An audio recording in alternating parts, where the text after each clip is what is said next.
Hey guys, मैं हूं आपके साथ सचिन मेवाड़ और आज हम चर्चा करने वाले हैं बीए सेकेंड ईयर की फर्स्ट बुक मध्यकालीन भारत के इतिहास के संबंध में। इसका चैप्टर नंबर 2 हम आज से स्टार्ट कर रहे हैं और डे बाय डे हम रेगुलरली लगातार इसके जो वीडियो हैं वो अपलोड करेंगे और पूरा जो कोर्स है वो कवर करने का प्रयास करेंगे।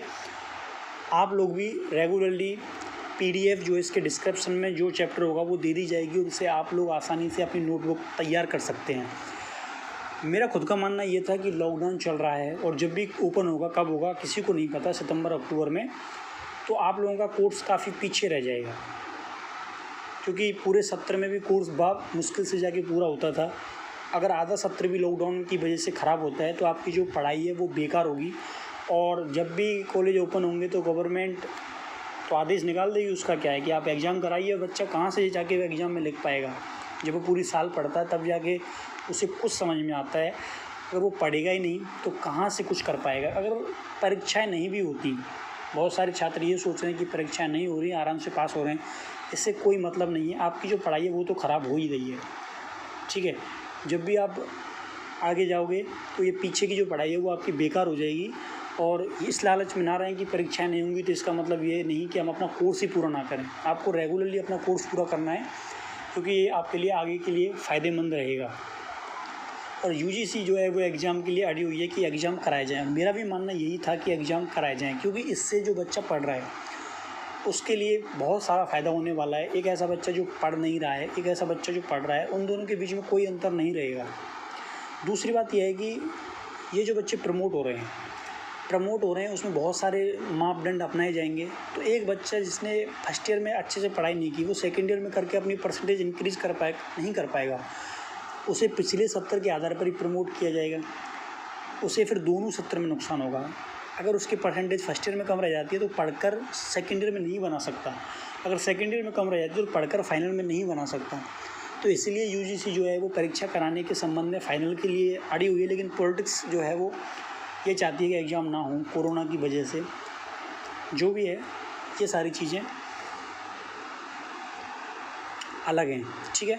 तो हमने जो है मध्यकालीन भारत के इतिहास को आरंभ करने का मेरा मन था लॉकडाउन में कि चलो कुछ छात्र ऐसे उनका नुकसान ना हो।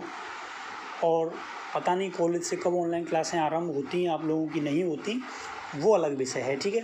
तो मैंने सोचा घर से ही आप लोगों को आपका कोर्स पूरा करा दिया जाए। जब भी आपके कॉलेज ओपन होते हैं तो आप लोग अपना कोर्स कर लीजिएगा, ठीक है। तो हमने चैप्टर 2 लिया है सीधा मध्यकालीन भारत के इतिहास का। अब आप लोगों के मन में ये विचार आएगा कि साहब फर्स्ट कहाँ गया। तो फर्स्ट को मैंने इसलिए नहीं लिया क्योंकि उसमें किताबें हैं मध्यकालीन भारत के इतिहास की, स्रोत की जो किताबें हैं वो हैं, उनके जो राइटर हैं वो हैं, और उस किताब में क्या लिखा है। क्योंकि ज़्यादातर इतिहास उन्होंने पढ़ रखा है, बाबरनामा हुई, चचनामा हुई, हुमायूंनामा हुई, इन सारी किताबों के बारे में पढ़ रखा है और इसमें समझने लायक मुझे नहीं लगता कुछ है।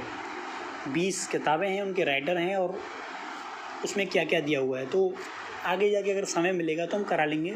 वो टॉपिक जो समझने लायक हैं आपके लिए, उनको हमने स्टार्ट किया है, ठीक है। बहुत सारे छात्र ऐसे होंगे जो अलग अलग जगह होंगे, तो आप लोग उनको सूचित कर देना कि अगर आप करना चाहें, किसी के लिए बाध्यता नहीं है, वो करना चाहे नहीं करना चाहे, तो आपके काम है आपका जो मित्र है या फिर आपका जानने वाला है उसे बता दें, ठीक है। चलिए देखिए, सबसे पहले हम जानने का प्रयास करेंगे जो चैप्टर 2 है उसका, तुर्की आक्रमण एवं राजपूत प्रतिरोध, चैप्टर का नाम है। सबसे पहले तुर्की कौन थे। सबसे पहले सवाल यही आएगा आपके मन में कि वास्तव में तुर्की थे कौन। अब बहुत सारे लोगों का सोचना ये है कि जो लोग तुर्की में रहते हैं वो तुर्की हैं, भारत में रहते हैं वो भारतीय हैं, पाकिस्तान में रहते हैं वो पाकिस्तानी हैं, अमेरिका में रहते हैं वो अमेरिकन हैं। लेकिन हम इतिहास पढ़ रहे हैं। इतिहास का मतलब ही होता है कि वो पहले कौन थे, पहले कहाँ रहते थे। जैसे आर्य लोग थे वो भारत में आए तो उससे पहले मध्य एशिया में रहते थे ये लोग, वहाँ से इंडिया में इनका आगमन हुआ। क्योंकि वो क्षेत्र जो था वो प्राकृतिक रूप से इतना अच्छा नहीं है जितना हमारा भारत है, या फिर और जो कंट्री हैं जहाँ पर ये लोग जाके रहने लगे वो प्राकृतिक रूप से बहुत अच्छे थे। पानी की पूरी व्यवस्था थी, रहन सहन का तरीका अच्छा था, कृषि के जो साधन थे वो अच्छे थे, इसलिए लोग क्या है इस तरफ जाने लगे। आपको मालूम होता गांव से लोग शहर की तरफ जाते हैं, क्यों? उनको अच्छी लाइफ स्टाइल चाहिए बस। इसीलिए जो लोग थे वो इन क्षेत्रों से निकल के, मध्य एशिया के क्षेत्रों यहाँ से निकल के इन क्षेत्रों में जाने लगे। तुर्की जो थे वो मध्य एशिया में रहने वाली एक जाति थी। बाद में क्या होता है, धीरे धीरे ये जो जाति है वो ईरान, इराक और तुर्की, अफ़गानिस्तान आदि देशों में फैल गई। ठीक है, इन देशों में क्या हुई है, फैल गई। अब फैलने के पश्चात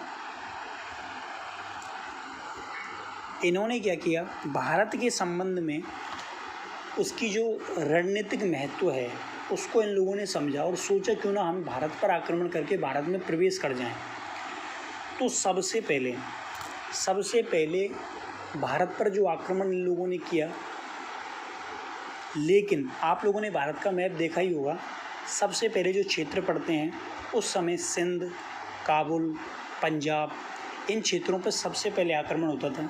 क्योंकि कोई जो है वो पानी से आक्रमण तो कर नहीं सकता, आक्रमण कहाँ से करेगा, आक्रमण सिंध वाला जो इलाका है यहीं से प्रवेश करते थे। क्योंकि इधर आप उत्तर में जाओगे तो हिमालय पर्वत है, हिमालय पर्वत को कूद के तो आ नहीं सकते लोग।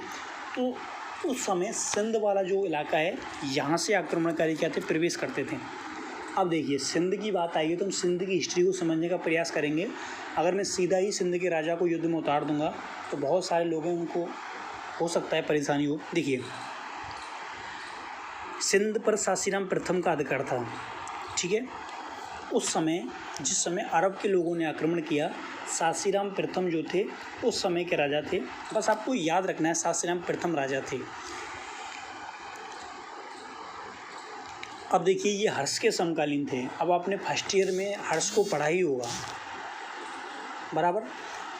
अब मुझे कमेंट सेशन में बताना कि हर्ष जो था उसका शासनकाल कितना था। कॉपी नहीं देखनी, गूगल नहीं करना। अगर आपको फर्स्ट ईयर का याद है तो कमेंट सेशन में बताना कि जो हर्ष है उसका शासनकाल कितना था। ठीक है, सासीराम प्रथम की मृत्यु के बाद सिंध का शासक सासीराम द्वितीय बना। अब आप लोगों के मन में विचार आएगा एक जैसे नाम क्यों? एक जैसे नाम इसलिए क्योंकि बहुत सारे लोग जो थे वो अपने पिता या दादा की तरह बनना चाहते थे, तो इसलिए उनके नाम के आधार पर ही अपने वंश में नामांकन कर दिया करते थे। सासीराम द्वितीय की जो हत्या है, इनका एक अधिकारी था चच ब्राह्मण। क्या नाम था? चच। ये जो ब्राह्मण महोदय थे इनका सपना था कि मैं भी राजा बनूं, लेकिन बनूं कैसे, ये भी तो ज़रूरी है। तो इन्होंने क्या किया, सासीराम जो द्वितीय थे इनकी ही हत्या कर दी। तो इनकी जब इन्होंने हत्या कर दी तो बहुत सारे ब्राह्मण भी इससे सहमत नहीं थे कि आपका काम था वो अलग था, आप अधिकारी के रूप में काम कर रहे थे, आपने राजा को ही मार दिया, आप राजा कैसे बन सकते हैं? तो उन्होंने कहा मैं राजा बन सकता हूँ, मैं इनकी जो पत्नी है उससे क्या कर लूँगा, शादी कर लूँगा। और इन्होंने सासीराम द्वितीय की जो पत्नी थी उससे विवाह कर लिया और बोले कि अब तो बन सकता हूँ मैं, रानी का क्या हो गया, पति हो गया तो मैं राजा हो गया। अब सासीराम द्वितीय की पत्नी से दो पुत्र जन्म लेते हैं। जो चच के पुत्र थे वो दो, एक का नाम दाहिर और एक का नाम दाहिर सिम है। राजा बन जाता है कहाँ का, सिंध का। दाहिर जो है वो क्या बन जाता है, राजा बन जाता है। और जब मोहम्मद बिन कासिम ने आक्रमण किया था उस समय सिंध का राजा दाहिर ही था। ठीक है, मोहम्मद बिन कासिम आप लोग सभी जानते होंगे इसको। तो इसने क्या किया, मोहम्मद बिन कासिम ने आक्रमण किया था सिंध पर और रावण का युद्ध हुआ था 20 जून 772 ईस्वी को। 20 जून 772 ईस्वी को रावण का युद्ध हुआ था इन दोनों के मध्य में। और मोहम्मद बिन कासिम ने क्या किया था, सिंध का जो राजा थे दाहिर, इनको क्या किया, हरा दिया। इनके हारने के पीछे सबसे बड़ी कारण थी कि ये जो थे अपने पुत्र पर ज़्यादा विश्वास करते थे और इनका जो पुत्र था वो एक नंबर का नालायक था। उनको कोई भी जिम्मेदारी दो वो पिता से तो हाँ करते, लेकिन बाद में ना करके मुकर जाते, पूरा युद्ध करते ही नहीं थे, उसे विड्रॉ कर देते, उसे टाल देते। इसलिए इनकी युद्ध में हार का सबसे बड़ा कारण बना। अब जो है हम आते हैं तुर्की आक्रमण पर, जो वास्तव में जानने लायक चीज़ है। देखिए तुर्की आक्रमण में सबसे पहले नाम आता है अलप्तगीन का। अब देखिए अलप्तगीन था कौन? अलप्तगीन जो था बुखारा साम्राज्य, बुखारा साम्राज्य जो है वो अफ़गानिस्तान के क्षेत्र में फैला हुआ था। यहाँ के एक शासक थे अब्द अल मलिक। ठीक है। यहाँ के शासक कौन थे? अब्द अल मलिक यहाँ के शासक थे। तो यहाँ पर अलब्तगीन जो था एक सिपाही की नौकरी करता था। किसकी नौकरी? एक सिपाही की नौकरी करता था। लेकिन अलब्तगीन जो था असहाय हो जाता है। क्यों हो जाता है? इनके जो राजा थे अब्द अल मलिक, इनके जो राजा थे जिनके यहाँ नौकरी करता था, उनकी हो जाती है मृत्यु। ठीक है, इनकी मृत्यु हो गई। अब जैसे ही राजा की मृत्यु हुई तो अल मलिक के 2 बेटे थे, इनके बीच में क्या होता है? संघर्ष होता है। अब अलब्तगीन ये सोचता है कि मैं किसकी साइड लूँ, क्या पता दोनों में से कौन सा जीत जाए, और जो जीत गया तो ठीक, अगर मैं हारने वाले की तरफ रहा तो मुझे क्या है, ये छोड़ना पड़ेगा। अब क्या होता है? मंसूर प्रथम बुखारा साम्राज्य का नया शासक बन जाता है। लेकिन अलब्तगीन ने पक्ष किसका लिया था? हसन का पक्ष लिया था, अबू हसन का पक्ष लिया था। और इनके जो विरोधी राजा था वो क्या है, युद्ध में जीत जाता है। अब क्या था, इन्होंने टाइम से ही सोचा कि भाई चलो खाली करो, निकल लो फुर्सत में, वरना फिर क्या होगा, अगर राजा को पता चला मंसूर प्रथम को कि जो था अलब्तगीन दूसरे की तरफ से लड़ा था, तो वो जो मेरी मुंडी है वो काट देगा। तो ये क्या होता है, अपने जो साथी थे उनको वहाँ से लेकर निकल देता है। अब क्या होता है, ये वापस लौटता है गजनी। कहाँ लौटता है? गजनी लौटता है। जब ये गजनी लौटता है तो गजनी में शासक था लपिंग का। और लपिंग जो था वो इतना बड़ा आलसी था कि इसे कोई मतलब नहीं था किसी भी चीज़ से, जनता अपना काम करे, ये अपना काम करे। तो जब आके अलब्तगीन ने गजनी में देखा कि यहाँ का जो शासक है वो बड़ा ही आलसी है, उसे कोई मतलब नहीं शासन प्रबंध में, सेना अपना काम कर रही है, तो इसने क्या किया, अपने जो सैनिक थे उनके साथ इस पर क्या कर दिया, आक्रमण कर दिया। और लपिंग को कुछ समझ में आता उससे पहले ही उसे सिंहासन से हटा दिया। ठीक है। और अलब्तगीन आता है गजनी में, और गजनी वंश की क्या करता है, स्थापना करता है 962 ईस्वी में। अब आपको पता चल गया गजनी आया अलब्तगीन पहले कहाँ का सिपाही था, बुखारा साम्राज्य में काम करता था, वहाँ से आता है गजनी, और गजनी में लपिंग जो राजा था उसको हरा के 962 ईस्वी में क्या करता है, गजनी वंश की नींव रख देता है। अब देखिए, लेकिन इसकी किस्मत बहुत बेकार थी। 1 साल के बाद ही,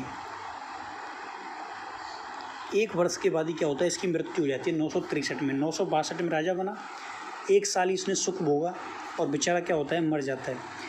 इसके स्थान पर इसका एक पुत्र होता है, और पुत्र का नाम था इकहक। नाम कुछ अजीब है, इकहक।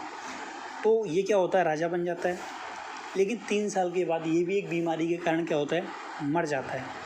और इसका एक सेना नायक होता है बलब्तगीन, बलब्तगीन। तो सेना नायक जो था बलब्तगीन क्या बनता है, शासक बन जाता है। ठीक है। 972 में बलब्तगीन की भी मृत्यु हो जाती है। 972 में क्या होता है, बलब्तगीन जो है वो भी मर जाता है। और इसका एक दास था पिराई, तो ये क्या, पिराई जो है वो क्या बन जाता है, शासक बन जाता है। ठीक है। अब देखिए पिराई क्या होता है, शासक बन गया गजनी का। अब इसी के ही साम्राज्य में एक व्यक्ति था, उसका नाम था सुबुक्तगीन, जो इम्पोर्टेंट है बेहद। अब देखिए सुबुक्तगीन जो था ये भी क्या था, एक गुलाम था, लेकिन ये पराक्रमी गुलाम था। तो अलब्तगीन ने क्या हुआ था, मरने से पहले, अलब्तगीन जो था उसने मरने से पहले अपनी जो पुत्री है उसका विवाह कर दिया था, किसके साथ, सुबुक्तगीन के साथ। इसी समय उत्तर भारत का सबसे प्रतापी शासक था जयपाल। इसने क्या किया, इन लोगों की शक्ति को बढ़ता हुआ देख इसने सोचा था कि हर 3-4 साल के बाद इनका राजा बदल रहा है, क्यों ना, जयपाल ने सोचा इन पर आक्रमण कर दिया जाए। और जयपाल जो था इसने क्या किया, अपना जो इसका बेटा था आनंदपाल, अपने बेटे को भेज दिया आक्रमण करने के लिए। ये इसकी गलती थी, इसको खुद जाना चाहिए था, क्योंकि आप दूसरे को कोई काम देते हो तो वो इतनी ईमानदारी से नहीं करता। ये अपने बेटे आनंदपाल को क्या करता है, पिराई पर आक्रमण करने के लिए भेज देता है। पिराई जो है वो इस आक्रमण का सामना नहीं कर पाता, वो डर जाता है। लेकिन सुबुक्तगीन जो था इसने सेना का शानदार नेतृत्व किया था, और इसका जो जयपाल का बेटा था आनंदपाल, इसको खदेड़ दिया था गजनी से वापस। और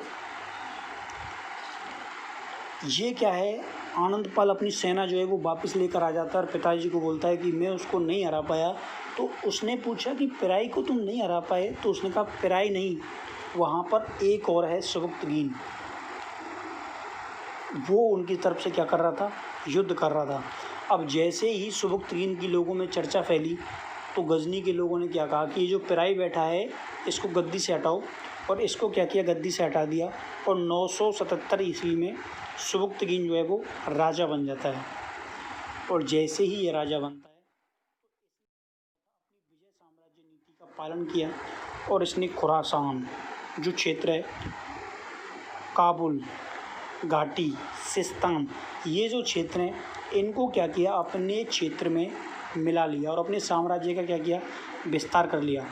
अब क्या था, जो यहाँ उत्तर भारत का राजा था जयपाल, इसको बड़ी टेंशन हो गई कि यार ये तो हमारे लिए खतरा बन सकते हैं। और जयपाल जो है वो दोबारा से युद्ध की क्या करने लगा, तैयारी करने लगा। लेकिन होता क्या है, 946 ईस्वी में उसने जयपाल के दुर्गों को भी अपने अधिकार में कर लिया। यानी कि जयपाल खुद आक्रमण करता, उससे पहले ही सुबुक्तगीन ने क्या किया, आक्रमण कर दिया।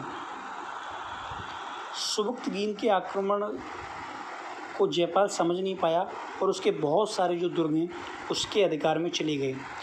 इसीलिए इन दोनों के बीच में संघर्ष होता है और संघर्ष में जयपाल को क्या हुई, एक अपमानजनक संधि करनी पड़ी। जयपाल ने कहा मैं तुमको अपना राजा स्वीकार करता हूँ, ये जो आसपास के क्षेत्र हैं, काबुल हुआ, सिंध हुआ, इनकी जो आय है उसका कुछ हिस्सा तुम्हें दूंगा। और सुबुक्तगीन क्या करता है, इन सारी बातों को मान लेता है और उसको क्या करता है, छोड़ देता है। और जैसे ही जयपाल अपने राज्य में लौटता है और सुबुक्तगीन अपने राज्य में चला जाता है तो जयपाल आके बोलता है कि नहीं, मैं इस संधि को नहीं मान रहा, ठीक है, ये तो मैंने दबाव में की थी संधि, मैं इस संधि को नहीं मान रहा। और सुबुक्तगीन इस बात से भड़क जाता है और वो दोबारा युद्ध की तैयारी करता है और 991 ईस्वी में दोबारा से जयपाल पर क्या कर दिया, आक्रमण कर दिया। लमगान एक जगह पड़ती है, देखिए लमगान, यहाँ पर क्या होता है, दोनों में मुकाबला हुआ और इसमें क्या हुआ, जयपाल की हार हुई। जयपाल की हार के साथ ही पेशावर, ये जो क्षेत्र है पेशावर, ये क्या होता है, तुर्कों के अधीन चला जाता है। और जैसे ही पेशावर के वाले इस क्षेत्र में तुर्क प्रवेश करते हैं तो भारत में तुर्कों का प्रवेश हो जाता है। यहाँ से तुर्कों का भारत में प्रवेश होता है। तो आप लोगों को समझ में आया होगा किस प्रकार भारत में तुर्कों ने प्रवेश किया था, भारत में कौन से राजा ने उनका विरोध किया था, तुर्कों को भारत में प्रवेश दिलाने में किसकी महत्वपूर्ण भूमिका रही थी। तो ये सारी बातें जो हैं वो आपको समझ में आई होंगी। इसका जो नेक्स्ट भाग है इसी पार्ट का, वो हम जल्द अपलोड करेंगे। प्रतिक्रिया में बताना आपको ये कैसा लगा, क्या चीज़ें आपको और समझ में लाने के लिए प्रयास करना चाहिए, क्या कुछ बदलाव किए जा सकते हैं। और जो बहुत सारे लोग हैं जिनको नहीं पता उनको भी तुम बता देना। थैंक यू, धन्यवाद, बाय बाय।